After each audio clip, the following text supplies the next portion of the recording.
I am the real young master who was mistakenly switched at birth. At the moment I learned I was actually the rich second-generation heir of a powerful family. I almost wanted to kneel on the spot and kowtow to the fake young master, Makoto. After all, it was Makoto who went through tremendous effort to find me and bring me back. However, the reason he was being so kind was simply because he had his eyes on Willow, the top star of the nightclub scene. Not only did he shower her with money, tips, and expensive gifts, he even made a high-profile marriage proposal, determined to bring her home as his wife. Ito's father was furious and absolutely refused. He even declared, "If you want to marry Willow, then you're no longer my son." So, inside the luxurious villa, Makoto slammed 2 paternity test reports onto the coffee table. He said, "George is your real son. I have no blood relation to you at all. Now I can marry Willow, right?" After saying that, he pulled me over in one swift motion, looked at me with eyes full of wisdom, and said, 18 years ago, we were switched at birth. So I'm not your son, and you have no right to control who I marry. Got it? Ito's father was left speechless. Chapter 1. When Makoto found me, I was standing on a rooftop, letting the wind blow against me. In July, J City was both hot and humid. Having just gotten off a night shift, I looked worn out and miserable. Anyone who didn't know better might have thought I was some kind of vagrant. Compared to these rich second-generation heirs in front of me, it felt like we belonged to completely different worlds. "So he's your parents' biological son?" One of the guys beside Makoto looked skeptical. He said, "Are you sure you didn't make a mistake? Your parents are both respectable people. How could they have a kid like this?" Another one chimed in. "Exactly. Someone like Makoto is the only one worthy of being the Ito family's heir." Unlike them, however, Makoto Ito seemed extremely satisfied with my condition. He walked up to me, nodded slightly, and said, "You and I were switched at birth. You're the real son of my parents." His face was full of disdain, as if he were condescendingly tossing me a favor from above, but the words he spoke felt like a beam of light warming my entire world. Makoto Ito had already introduced himself earlier. His parents owned the Ito Group, worth tens of billions. If what he said was true, then I was the heir to a massive fortune. I couldn't help but frown. I couldn't believe that something with odds lower than winning the lottery would actually happen to me. And why was it Makoto who came to find me, instead of the Ito parents? In TV dramas, wouldn't the fake young master usually try everything to prevent the real one from being found? After all, it would threaten their inheritance. As if he had read my thoughts, Makoto curled his lips into a smug smile and said, "Listen, don't think that just because you were born to my parents, you're automatically part of the Ito family. Things like family bonds take time to build, and you're nothing more than a stranger with shared blood." He continued, "If you can actually take even a fraction of their attention away from me, I'd have to thank you." Halfway through, he gave me a disdainful once-over. "But you." The guys around him couldn't hold back their laughter, hearing their signature rich kid snickers. I lowered my head, where they couldn't see.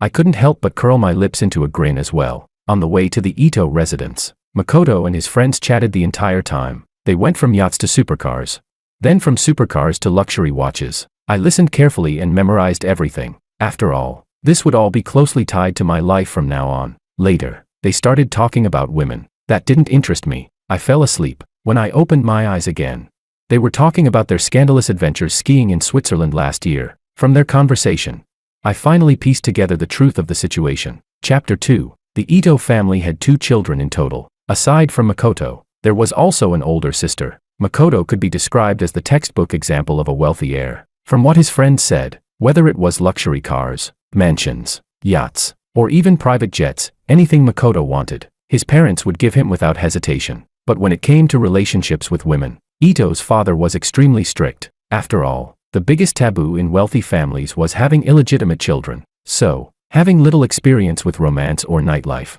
Makoto fell in love at first sight with Willow, a younger foster sister his friend brought along during a skiing trip last year. Even after finding out she worked in the nightclub scene, he didn't care in the slightest. Not only did he spend lavishly on her, showering her with tips and gifts, he even made a public, high-profile proposal, determined to marry her and bring her home. Of course, this was immediately met with strong opposition from both Ito's father and mother. Ito's father flew into a rage, firmly refusing, and declared, "If you want to marry Willow, then you're not my son."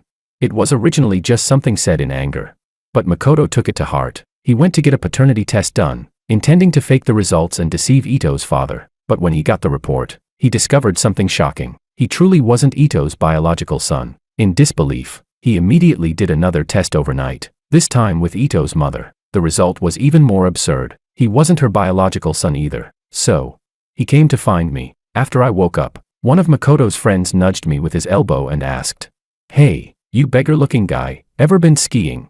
I shook my head and let out a sheepish grin. Forget skiing, I've never even seen snow. Hearing my response, they burst into laughter again. One of them said, "Well, figures. Someone at his level would never have access to a high-end sport like skiing." The guy who nudged me shrugged at Makoto and said, "Makoto, if your family ends up with a fool like this, I honestly feel embarrassed for you and your parents." Makoto frowned and glanced at me, as if he already found me disgraceful. This time, I didn't laugh along with them. I turned my head and looked out the car window. My reflection appeared faintly in the glass, because I was always working overtime, living and eating at construction sites. My clothes were worn out, and I was covered in dust. I looked like someone who had just escaped from disaster. Makoto was right. I really am just a broke loser, a pathetic bum. But thanks to them, this pathetic bum just struck it big out of nowhere. Even a loser like me is about to turn things around. Chapter 3. The car drove into the villa district and stopped in front of the largest mansion. I couldn't help but look around. Even though I had mentally prepared myself, I was still so stunned by the sheer luxury that I couldn't say a word. Seeing my awestruck, inexperienced reaction, Makoto sneered and said, "You country bumpkin, when you meet my mom later, you can call her madam or ma'am, just don't call her mom. Let me make this clear, just because you're their biological son doesn't mean you're suddenly the young master of the Ito family." He sighed and added, "I don't even know if my sister is home. She's a clean freak. If she sees how filthy you look, she'll probably be disgusted to death. Someone as neat and tidy as my sister having a brother like you, that's just embarrassing." I quietly followed behind him, not arguing, not replying, because I was afraid that if I opened my mouth, I'd burst out laughing. The Ito residence was enormous. Makoto Ito led me through it for quite a while before we finally reached the dining room. Unlike the flashy European-style mansions I'd seen in videos, this place exuded understated elegance and refinement everywhere. In the kitchen, a woman walked out carrying a tray. She was well-maintained. Time had only left faint traces at the corners of her eyes. Seeing her, Makoto immediately put on a playful grin and walked up to her. "Mom, why didn't you go shopping today?" The woman shifted slightly and replied irritably, "Who do you think it's because of? Your father said he wants to have a proper talk with you today." Makoto's eyes lit up. "He agreed to let me marry Willow. Don't even think about it." Before Ito's mother could respond, a stern male voice came from behind me. "Makoto, as long as I'm still your father, don't even dream of bringing that nightclub hostess into the Ito family." I turned around abruptly, and saw a face that looked 70% like mine. He slowly walked down the stairs. When he saw me, his expression paused for a moment. Then he smiled politely and nodded. "You must be Makoto's friend. Please, have a seat." My hand tightened instinctively inside my pocket. He looked like me, and yet not quite. There was a kind of presence about him, something that radiated from the inside out. Ito's mother placed the tray on the dining table, and only then did I notice it was a plate of sweet and sour pork ribs. Makoto let out a cold snort. "Didn't you say it yourself? If you weren't my dad, I could marry Willow." Ito's father's expression instantly darkened. He shouted sharply, "Keep talking nonsense like that and see if I don't break your legs."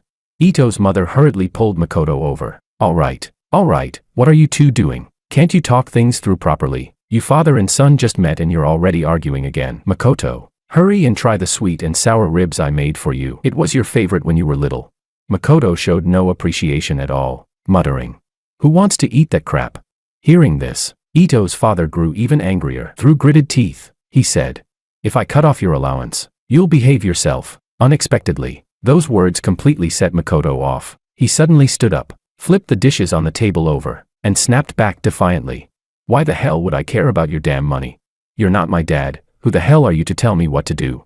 Chapter 4. The living room fell into a deathly silence. The ribs lay scattered across the floor, thick sauce slowly spreading outward. Makoto pulled out the paternity test from his pocket and slammed it onto the coffee table. "I was switched at birth. He's your real son. Now I can marry Willow, right?" Ito's father and mother stood there, stunned, unable to process what they had just heard. Seeing their reaction, Makoto grew completely impatient. He grabbed me and shoved me forward. With irritation, he said, 18 years ago, we were switched at birth, so I'm not your son, and you have no right to control who I marry. Got it?" Caught off guard, I met Ito's mother's eyes. She stared at me for a moment, then reached for the report on the table. The paper was clearly light. Yet she tried twice and still couldn't pick it up. In the end, Ito's father steadied her and picked up the report himself. The living room fell silent again. The only sound was the repeated flipping of pages. Makoto, are you lying to us? Makoto cut her off impatiently. Where would I even find someone who looks this much like you? Don't tell me you can't even recognize your own son. Whatever. Take your time with your family reunion. I've still got to go to Switzerland with Willow. If I keep wasting time, I'll miss my flight. As he ran toward the door, he didn't forget to shout back. Oh, and Mom, don't let Dad cut off my card. Makoto left the villa without any obstruction. Ito's father wanted to chase after him, but Ito's mother grabbed his arm. From the moment she finished reading the report, her gaze had never left my face. She took a deep breath and said, Old Ito, go investigate this immediately. Hospital records, surveillance footage, every doctor and nurse who handled my case back then, as well as the caregivers, cleaners, and security staff. Find out exactly what happened. Then, what about Makoto? Leave him. Ito's father sighed. As he turned, he looked at me as if he wanted to say something, but in the end said nothing and walked out the door. Ito's mother forced a slight smile, though it looked strained, and asked, What's your name? Under her gaze, I spoke my first words to her. George Wong. Ito's father, who was about to leave, suddenly turned back. Even Ito's mother sank onto the sofa. She swallowed with difficulty, her voice filled with disbelief. You're George Wong. They knew my name. That didn't surprise me. The surname Wong wasn't common in J City, and there was only one family with that name that truly stood out. Besides, back then, what happened to the Wong family had been major news. The Wong family went bankrupt, drowning in massive debt. The one in power, Orson Wong, jumped to his death. Mrs. Wong fled overseas with her eldest son, leaving behind a 5-year-old youngest son to face the creditors alone. When Ito's mother first saw me, she still had doubts. After all, any family giving birth in the same hospital as her would have to be either wealthy or influential. But judging from my appearance, I didn't look like someone from a rich family at all. However, if it was the Wong family, then everything made sense. Chapter 5. Ito's mother didn't say anything more. She asked a maid to take me to rest in the guest room first. When the guest room door closed, I heard her muffled sobs from outside. Old Ito. I don't dare to think about it. I don't dare to think that he's our son. How much has our son suffered all these years? I leaned against the soft pillow, quietly listening to her crying. For the first time in all these years, someone was shedding tears for me. When I opened my eyes again, it was already completely dark outside. George, was I too loud? Seeing that I was awake, Ito's mother, who had been sitting by my bedside, looked a little flustered. I sat up and shook my head. I had always been a light sleeper, so I had already woken up the moment the guest room door was opened. I thought she would say something when she came in, but I didn't expect her to just sit there silently for half an hour. She picked up 2 cups from the bedside table. I'm lactose intolerant. I don't know if you inherited it, so I prepared both milk and soy milk for you. I took the cup of soy milk and took a sip. It had sugar added. Very sweet. Seeing me drink it, Ito's mother curved her lips slightly and said, George, we really are your biological parents. We've already found out that it was a caregiver who mixed things up back then. Your father is still investigating whether there were any other hidden issues. But there's something I need to make clear to you. For these past 18 years, Makoto has been raised by us. I've always treated him as my own son. I interrupted her.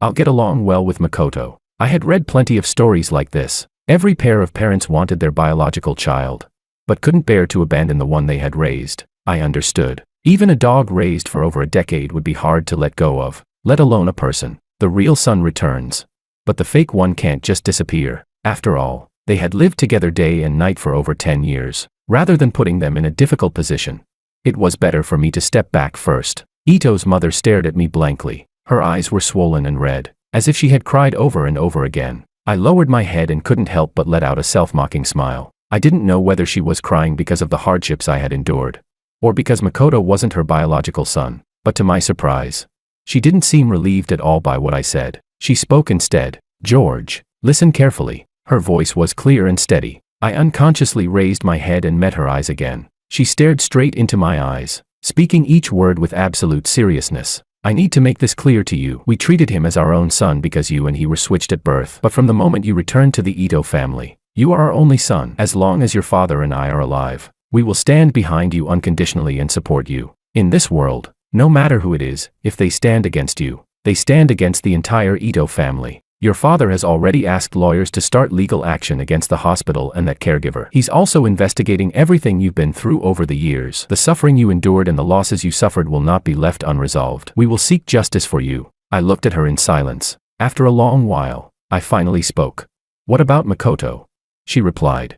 "We won't interfere with him anymore." As if remembering something, she smiled at me and added, "Oh, right, you also have an older sister. She hasn't been able to accept this yet, so I'll wait until she fully comes to terms with it before letting her come back." I asked, "What if she never accepts it?" She raised her hand and tucked a strand of hair behind her ear, then said calmly, "Then she doesn't need to come back ever again." I stared at her, stunned. Every word she said was something I had never even imagined. I wanted food, money, power, but I had never thought about, nor dared to hope for, family affection. I raised my hand. But before I could touch her, she suddenly pulled me into an embrace. I opened my mouth, and with a dry throat, I struggled to say, "Mom." Only after saying it did I realize. My voice was choked with emotion. My mom wasn't any better off than me. She held me tightly, her earlier composure completely gone. She broke down, sobbing uncontrollably against my shoulder. My son, my son." Chapter 6. It felt like I no longer had to worry about my next meal. No longer needed to stand on rooftops just to feel the wind. No longer had to live like a rat, hiding in the shadows. My parents moved quickly that very night. They cleared out Makoto's room, but they didn't let me move in directly. Instead, they hired a designer to renovate it into a walk-in closet, and combined 3 adjacent guest rooms into a large bedroom just for me. Early the next morning, I was taken to transfer my household registration. Right after that came a name change, a full medical checkup, school transfer arrangements, private tutors, and even signing me up for a driver's license. I was so busy I barely had time to breathe.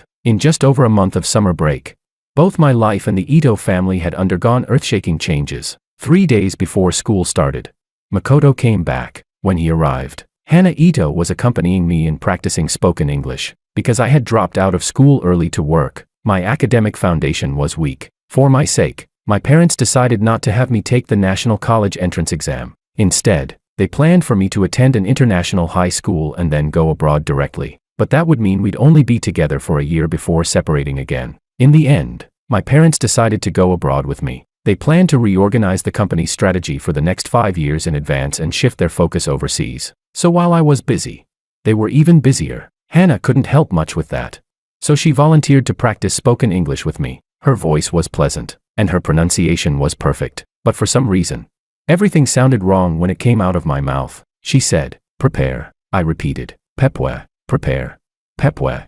Hannah closed her eyes in despair. We had been stuck in that room together since 8 a.m. 4 hours straight. 4 hours. And still stuck on Pepwe. The person who was said to be a clean freak now looked exhausted and drained. Even worse than how I looked on the day I first arrived. Seeing her like that, I actually felt a rare trace of guilt. I said, "Sis, am I just too dumb? When I go abroad, will people not understand me?"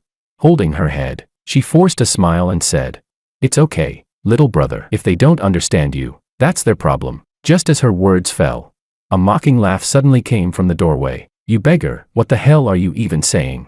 I turned my head, and saw Makoto and his friend standing there at some point. The one who spoke was Makoto's friend. He laughed and said, "Pepwe, ha ha ha. You can mess up a word that simple. Why even bother learning English? You might as well learn bird language." The two of them burst into laughter, throwing out all kinds of sarcastic remarks, but I simply looked at them calmly. Their ridicule didn't anger me at all. After the Wong family fell from grace, I had experienced things like this countless times. They were deliberately humiliating me, just to see me lose my composure. But their attack was far too weak. It didn't even stir up the slightest urge in me to fight back. Chapter 7. But in the next second, "Shut up." Makoto looked confused and asked, "Sis, what's wrong with you? Martin just said a few truths. Why are you getting so worked up?" Hana Ito frowned and stood at my side. She said, "If you hadn't received the education and resources the Ito family gave you, you wouldn't even be as good as George." As if he hadn't expected her to say something like that, Makoto froze for a moment. Then he forced a smile and said, "Come on, sis, I was just joking. Isn't that a bit much? Getting mad over an outsider?"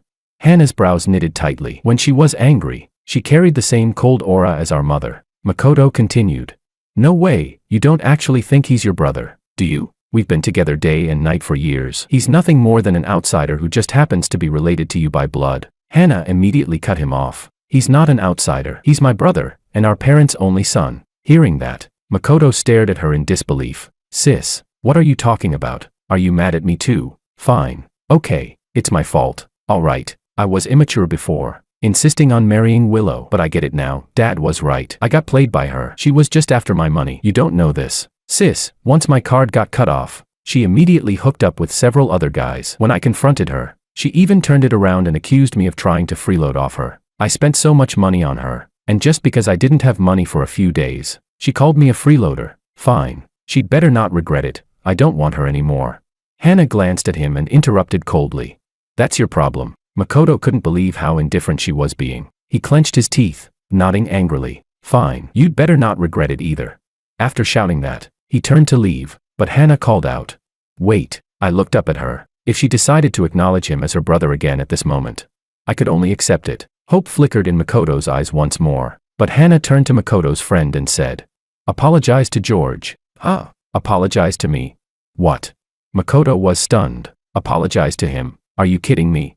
Hana acted as if she hadn't heard him at all. She looked at Martin and said, If you don't apologize, I'll tell our parents that you insulted him. They might not come after you directly, but they will target your parents and your family's business. In the end, not only will you have to come and apologize, your entire family will pay the price for it. Martin only needed 2 seconds to weigh the consequences. He didn't bother chasing after Makoto, who had stormed off in anger. Instead, he walked up to me, bowed deeply, and said, I'm sorry. I apologize for what I said. His family was far beneath the Ito family. That was precisely why he was willing to be Makoto's follower. For someone from his background, reading the situation and judging the moment was second nature. When Makoto wanted to have fun, he would accompany him. When Makoto wanted to trouble someone, he would act on his behalf. But that was only when Makoto was still a member of the Ito family. I said nothing. I simply waved my hand, signaling for him to leave. Soon, the room was left with just Hana and me again, but her expression was still cold. She rolled her eyes and said in frustration,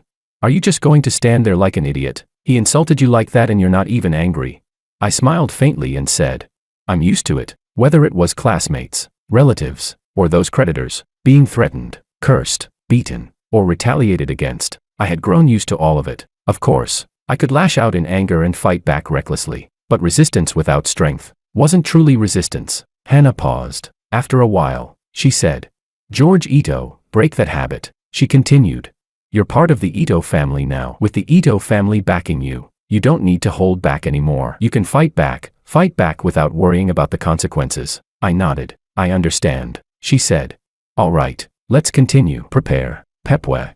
Hana was speechless. Chapter 8. Halfway through dinner, Makoto showed up again. Unlike his earlier arrogance, his face was pale, and his expression was desolate. Standing by the dining table, he lowered his head and said, Dad, I was wrong. Sir, the young master really knows he was wrong. Please forgive him. The one who let him in was one of the household maids. She had worked in the Ito family for many years and had practically watched Makoto grow up. Hearing her plead for him, I finally understood why I had always felt a trace of hostility from her. My father didn't even look up. He calmly wiped his mouth and said, Pack your things and leave. Finance will transfer your salary tomorrow morning. The maid froze in place. Sir, I was only thinking for your good. My father remained unmoved. The maid turned to Makoto and said, Young Master Ito, please say something for me. Makoto forced himself to speak. Dad, Aunt Wu has worked in our family for over 10 years. My father raised his hand and cut him off. You leave too. Makoto's face turned even paler. He knew exactly how ruthless and decisive my father could be. This man, who struck fear into the business world, never joked about things like this. Makoto completely panicked. Regret and desperation filled his voice as he said, Dad, I really know I was wrong. I'll never cause trouble for you again. I promise, whatever you ask me to do, I'll do it. I'll never act recklessly again. His voice trembled with the edge of tears, as if he had truly repented and turned over a new leaf. But my father's face remained completely expressionless. After Makoto came in, my father had already sent Hana and my mother back to their rooms. I knew he was afraid they would soften, and also afraid that seeing them soften would make me feel uncomfortable. The next second, my father's broad hand rested on my shoulder, as if he had seen through my concerns. He gently patted me, even though my parents had reassured me over and over. This past month, I still felt like Makoto might come back. The better they treated me, the more I felt like all of this was just a dream. So now, he was telling me, this wasn't a dream. He spoke slowly, clearly, word by word. Makoto, I am not your father. Makoto stared at him in disbelief. Dad, I really know I was wrong. You can't just abandon me. As if recalling something, his voice choked as he said, don't you remember? When I was 5, I got pneumonia and had a high fever. I was unconscious, and no medicine worked. Mom never believed in gods or spirits, but for me, she went to the temple, kneeling step by step, praying that if I could recover, she'd be willing to stay vegetarian for the rest of her life. And when I was 7, I was bullied at school, and the school covered it up. You were the one who went there to stand up for me. You fired all the teachers who protected them. Mom said she had never seen you lose your composure like that. We may not be related by blood, but we've lived together for 18 years. I've always treated you as my real father. I turned my head to look at my father. Makoto wasn't wrong. It had been 18 years, not 18 days. This wasn't something that could be erased overnight. Of course I haven't forgotten. My father's hand tightened on my shoulder. He said, when you were 5, the Wong family went bankrupt. Orson Wong jumped to his death, and Sandra took Bradley Wong abroad, leaving George alone in this country. On the very day your mother was praying for you, debt collectors hung him from a rooftop for an entire day, and he was only 5 years old. While you lived in comfort, well-fed and cared for, George was passed from one relative to another, never getting enough to eat, never sleeping well, constantly afraid of being thrown out. He couldn't go to school, and there was no one to stand up for him. I don't even dare to think too deeply about how he managed to survive until now. Makoto, we won't forget the past, but I will never forget what my son went through in your place. He paused, then added, but I should thank you. You found George on that rooftop. If it weren't for you, he might not even be alive anymore. So I won't take back the money we gave you in the past, but from this point on, you and this family are finished. Makoto stared at him blankly. Then, a flash of viciousness crossed his eyes. He stood up and said, fine. So you're not acknowledging me anymore, is that it? Fine. You're ruthless, I get it. Whatever. I've already found my real mother anyway. If you won't accept me, I won't accept you either. I'll bring her back to the country right away. You'd better not regret this. Hearing this, my father simply waved his hand. Show him out. Chapter 9. What happened that day felt like a brief interlude. Makoto never showed up again. The teaching style at the international high school was quite novel, and the academic pressure wasn't heavy. Aside from English, which I still struggled to fully grasp, everything else was manageable. My father had specifically spoken to the school. My advisor took good care of me. Everything was going well. It would have been perfect if not for Makoto's little followers causing trouble. George, Makoto went through all that effort to bring you back, and this is how you repay him. The guy in front of me stepped on my chair, lecturing me self-righteously. Another chimed in. You've got no shame. Makoto brought you back, and you kicked him out instead. The two in front of me were the same ones who had come with Makoto that day. One was called Tim Unlucky, the other Johnny Nobody. I pulled my chair away in one motion and said, this is my home. Those are my parents. If you can't stand it, why don't you hand your own parents over to him? They choked on their words for a second, then continued shouting. So what if they're your parents? You've only known them for a few days. Johnny Nobody added. Yeah, you're just a dove occupying the magpie's nest, logically speaking. Makoto was the one who had occupied someone else's place, but clearly, they weren't interested in logic. The two of them whispered in front of me. Let's beat him up and get revenge for Makoto. Johnny Nobody nodded. Yeah, beat him until he can't take care of himself. Then he'll beg Makoto to come back. They chose their spot well, an abandoned equipment room at school. No surveillance, no passers-by. Whatever happened here, no one would know. I quietly waited for them to finish talking. Tim Unlucky was much taller than me, and Johnny Nobody was heavier. Under normal circumstances, I should have been the one at a disadvantage today, but they didn't play by the rules, and neither did I. Before Tim Unlucky's fist could reach me, I grabbed his throat first. I had never claimed to be a good person. I had truly suffered. I had truly been taken advantage of, and I had done my share of ruthless things, more than anyone. I understood what it felt like to have no one backing you up, so I never relied on others to back me up either. The reason I survived these 18 years wasn't because of some indomitable will to live. Tim Unlucky clawed at my hand, struggling desperately. But my grip didn't budge. Lack of oxygen made his face grow paler and paler. Johnny Nobody panicked instantly. Let go of Tim, men. The moment he lunged at me, I kicked him straight in the stomach. Ah. That kick wasn't light. Johnny Nobody slammed into the hard equipment behind him. After a cry of pain, he couldn't get back up. After dealing with him, I turned back to Tim Unlucky. Because of suffocation, his face had turned from pale to bluish. His frantic, miserable struggle was nothing like the arrogant version of him I first met. Tears and snot covered his face before it could drip onto my hand. I let go. Tim Unlucky gasped for air, collapsing onto the ground, clutching his throat as he breathed heavily. I crouched down and looked at him at eye level. I asked, "Still want to beat me until I can't take care of myself?" He shook his head wildly, like a rattling drum. Seeing that, I smiled. I said, "We're classmates. Let's get along from now on, okay?" His body trembled uncontrollably. Fear left him unable to speak. He could only nod frantically. I raised my hand and patted his head in satisfaction. Good boy. Chapter 10. Tim Unlucky and Johnny Nobody reported me to the teacher. I didn't expect them to be this shameless. They were the ones who came looking for trouble. And in the end, they actually had the nerve to complain first. When my mom got the call from the school, she said, "Impossible," 3 times in a row. That's impossible. It couldn't be my son. Absolutely impossible. No. Still impossible. I trust my son. After hanging up, she didn't ask me a single question. She just picked up a piece of pork tenderloin and placed it in my bowl. I took a bite. Heh, so sweet. After that day, Tim Unlucky and Johnny Nobody never bothered me again. Even if we happened to have the same class, they would avoid my gaze like I was some kind of plague. But today, the two of them kept circling around in front of me several times. Strangely, I could even sense a hint of smugness coming from them. During break, I dragged Tim Unlucky into the equipment room. He was cowardly but loved to stir things up. Before I even pressed him, he spilled everything. It turned out Makoto was coming to see me today. As for why, he didn't know. He only said we should wait and watch the show. That actually piqued my interest. I was curious to see what kind of show he had prepared. After school, I waited at the gate until I was almost out of patience. Before I finally saw Makoto, there was someone standing beside him. That person wore a baseball cap and sunglasses, covered up tightly despite the heat. But even so, I recognized her immediately. Sandra. Not because I had a particularly deep impression of her, but because anyone Makoto brought along was bound to have something to do with me. And among women of that age, there was only one possibility: Sandra. Makoto pointed at me. Then I saw her rush toward me. Sandra grabbed my hand excitedly and said, "George, my son, look how grown up you are now." I looked at her expressionlessly, seeing no reaction from me. She took off her sunglasses and said, "I'm your mom." More than 10 years had passed. Yet there wasn't a trace of age on Sandra's face. I clenched my teeth. Looks like she had been living quite comfortably. She said, "George, come abroad with Mom." My eyes widened. What kind of nonsense was she talking about?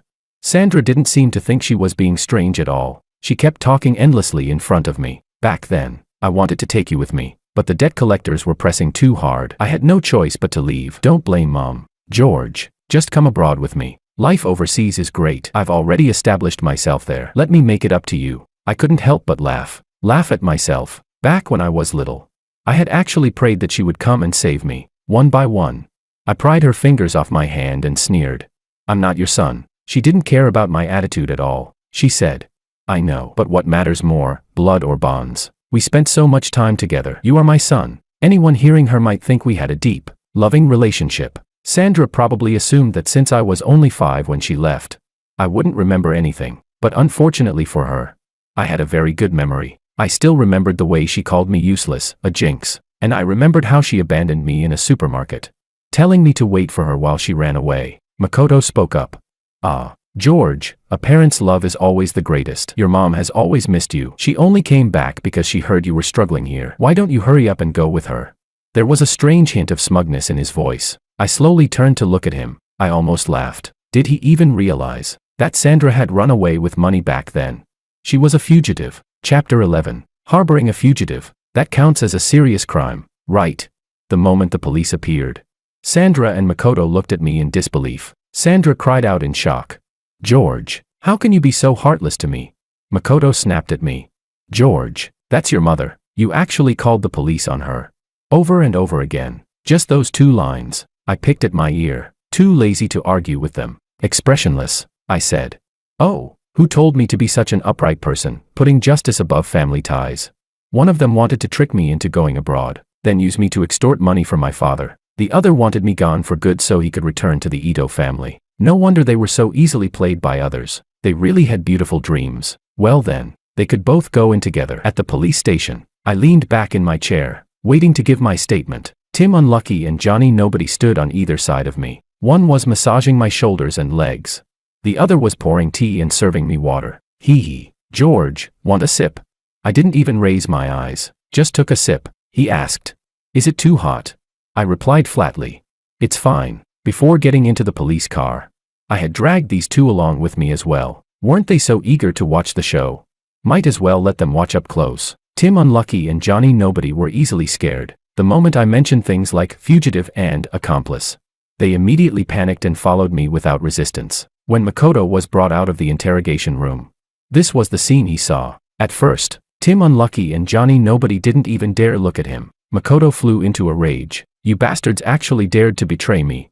But after being yelled at, their guilt completely disappeared. Tim Unlucky spat and said, "You're just a dove occupying the magpie's nest, and you still have the nerve to yell at us." Johnny Nobody immediately followed up.